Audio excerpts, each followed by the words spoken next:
Alors, ici, on doit faire la distinction en mathématiques entre le mot relation et le mot fonction. Tu as lu ces définitions, on te dit qu'une relation de l'ensemble grand A vers l'ensemble grand B, c'est une loi qui associe chaque élément de l'ensemble grand A à 0, 1 ou plusieurs éléments de grand B. Donc ici, on a dessiné un ensemble grand A. Ces éléments, c'est représenté par des points. Là, il y a l'ensemble grand B. Ces éléments, c'est les points verts.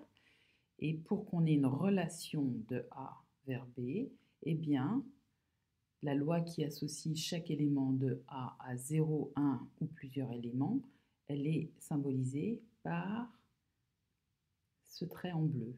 Donc cet élément-là, cet élément de l'ensemble grand A, il est relié à un élément de l'ensemble grand B. Cet élément de l'ensemble grand A, il est relié à 0 élément de l'ensemble grand B. Celui-là, il est relié à 2 éléments de l'ensemble grand B. On te demandait de compléter les diagrammes. J'ai fait cette solution, mais il y en a une infinité, il y a plein d'autres possibilités. Donc ça, c'est une solution. Il faut juste vérifier qu'on a bien respecté ce qui est donné dans cette définition de la relation. Chaque élément de A est relié à 0, 1 ou plusieurs éléments de B. Voilà pour un exemple de relation de l'ensemble A vers l'ensemble B. La définition d'une fonction, on reprend, on voit qu'en fait c'est une relation, donc on est dans la même situation qu'ici, sauf qu'on restreint, parce que si on reprenait exactement la même définition, ça n'aurait pas d'intérêt de parler de fonction. Au lieu d'avoir 0, 1 ou plusieurs éléments de B qui sont associés à chaque élément de A, on aura juste 0 ou 1 élément de B. Et donc c'est pour ça que pour avoir une fonction de A vers B, quand on complète ce diagramme, en rajoutant donc les lignes qui sont en bleu, eh bien, de chaque point rouge va partir 0 ligne bleue vers un élément de B, ou une et une seule ligne bleue. On ne peut pas être dans cette situation où on en a plusieurs.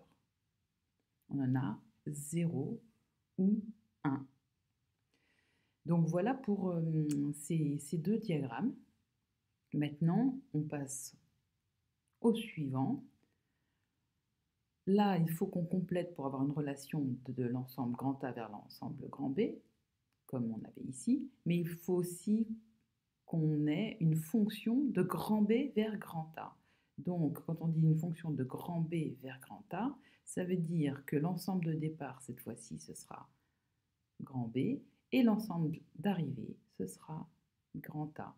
Ici, on allait de A vers B, donc l'ensemble de départ, c'est grand A, et l'ensemble d'arrivée, c'est grand B. Donc relation, ça fonctionne puisque de A vers B, on a bien cet élément-là, il est relié à 0 élément de B, celui-là à 2, donc plusieurs, celui-là à 0, celui-là à 2, etc. Et pour qu'on ait une fonction de B vers A, eh bien, il faut que chaque élément de B soit relié à 0 élément de A, donc pour ces trois-là, ou un élément de A. Donc celui-là est bien relié à 1, celui-là à 1, etc. Donc ça, c'est un exemple de relation de grand A vers grand B et d'une fonction de grand B vers grand A. Mais il y a d'autres solutions possibles. Et là, c'est la même idée, sauf qu'on doit avoir chaque fois une fonction de A vers B et une fonction de B vers A. Donc, dans cette situation-là, on ne peut pas avoir plusieurs lignes bleues qui partent d'un élément rouge ni d'un élément vert.